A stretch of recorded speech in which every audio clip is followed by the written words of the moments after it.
বরিশালের কাউনিয়া এলাকা থেকে শিশুকন্যা ও বাবার গলাকাটা মরদেহ উদ্ধার করেছে পুলিশ।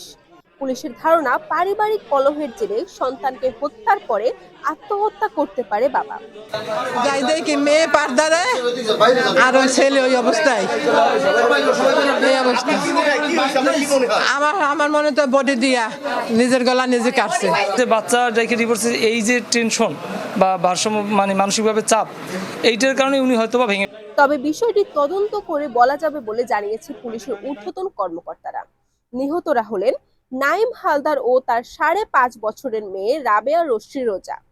তারা বরিশাল নগরীর কাউনিয়া পানির ট্যাঙ্কি এলাকার স্বপ্নবিলাস বাড়ির 4র্থ তলার ভাড়াটিয়া ছিলেন।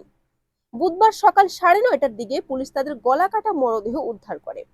নিহতের পরিবারের স্বজনরা জানিয়েছে, নাইম হাওলাদারের স্ত্রী অনা আক্তারের সাথে ডিভোর্স হয়। এরপর থেকে অনা তার মেয়ে রোজাকে নিজের কাছে নিতে স্বামীকে চাপ দেয়। এ নিয়ে স্বামী স্ত্রীর মধ্যে বিরোধ ছিল, আর নাইম মানসিকভাবে বিকারগ্রস্ত ছিল। আজ সকালে বাসার একটি রুমে তাদের গলাকাটা মরদেহ দেখতে পায় স্বজনরা। পরে পুলিশে খবর দিলে পুলিশ এসে তাদের মরদেহ উদ্ধার করে। মরদেহের পাশে বটি ছিল।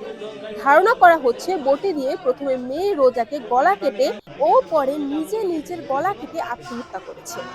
এই বিষয়ে পুলিশ বলেছে, স্ত্রী তার বিরুদ্ধে মামলা করেছে। কি মামলা করেছে সেটাও আমরা এখন পর্যন্ত কাগজপত্র দেখি নাই, হয়তো আদালতে চলমান আছে।